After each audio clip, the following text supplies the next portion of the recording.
In this video, I will show you how I teach actors in Hollywood to speak with an American accent, and I believe this video will help you as well.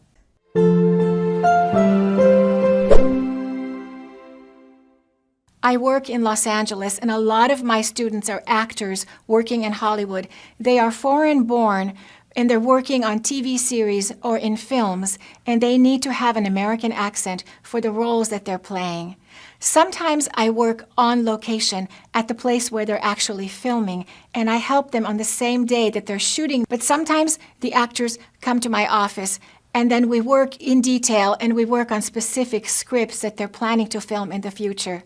In this video, you will see me working with an actress. Her name is Yasmine Al Massri, and she has an Arabic accent with also some French influence. She is well known for a role that she played in the TV series called Quantico. She played a good twin and a bad twin. She played both of those roles, and she did an amazing job. But in the video that you will watch here, she was in a different TV series. She was in Law and Order. And we were analyzing the script after they already filmed. She wanted to find out what her mistakes were, and we talked about the importance of word stress. So listen to the way I'm teaching her about which words she needed to stress to sound more American.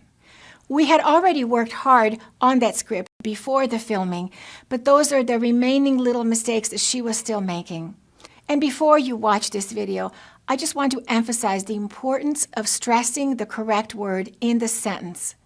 When you stress a certain word in a sentence, you can change the feeling, you can change the emotion, and even the meaning of what you're trying to say. I want to know what are the things I could have done better. But the main problem that you were having is stressing the wrong part of the sentence. For example, when you said, I had to play ball, you said I had to play ball instead of I had to play ball. Yeah. So stress the ball. Or for example, there was one, you said, I got on the plane. And that sounds maybe overly emotional. I got on the plane. Just, I got on the plane. I got on the plane. There you go. So I got on the plane. Either keep got and plane. I got on the plane. Right. Or stress plane a little bit more. But you kind of went up, I got on the plane. I got on the plane. That's a completely different intention. It makes, it makes me sound that I'm trying to say something else. Yeah. Yeah. And then the other one was when you said, I tried to call you. You said, I tried to call you.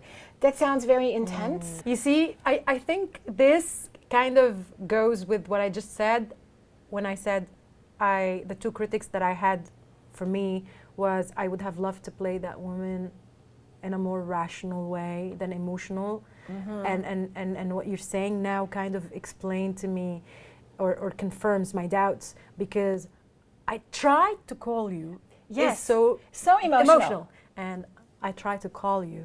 That's right. Is more rational. So the thing to do is to not stress that first key word as much as you're doing. I think that was the main thing that I noticed about that particular episode. And your speech in general when we practice. And how do you think I'm going to get control of that? I would say when you get a script, analyze the lines first. Before you do anything else, analyze the lines. Ask yourself, where should I put the stress? Just think about it before you just automatically do it. Because if you just automatically do it, you might bring the cultural different the history of another woman that has nothing to do with the character. Right. Yeah. Right. Don't be so passionate in every single line. But I don't do it on purpose. That's the thing. Yes. It's the accent. For example, the other line that you had in that script was, it was, they ordered another drink. You tell me what I mean. They ordered another drink. They ordered another drink.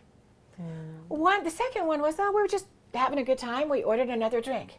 The first one was they were getting drunk and then they ordered another drink. So the meaning completely changed. And if you're acting and if you stress the wrong word, people might. I changed the story. You changed the story. Yeah. So pay attention to that. Yeah. That's, I would say, number one thing for you. Look at the lines, analyze them, analyze what is the true meaning, and then assume that for you, it may not be in the beginning of the word. Sometimes it is, but I would say usually it's not. What I'm doing is something that is happening as a consequence and not as a choice. I want to be aware. I want to stand out because it's a choice that I made and because I had a method I worked on. When you have that foundation, when you know all the rules, then you can make a choice. I agree. So the goal is first to learn the basics, to know which words we stress, and why we stress them Yes. and how we stress them, Yes. and then to sound as natural as possible, as neutral as possible. Once you know which words are stressed, then you can say, okay, maybe I'm going to say it this way. Then the actor part comes in. Then I'm going to say it with this kind of enthusiasm or this kind of stress because this character would speak like that. Then once you get really good, then you can play around with it and make it your own. Right? I would say that's Great. Yeah. A lot to work on.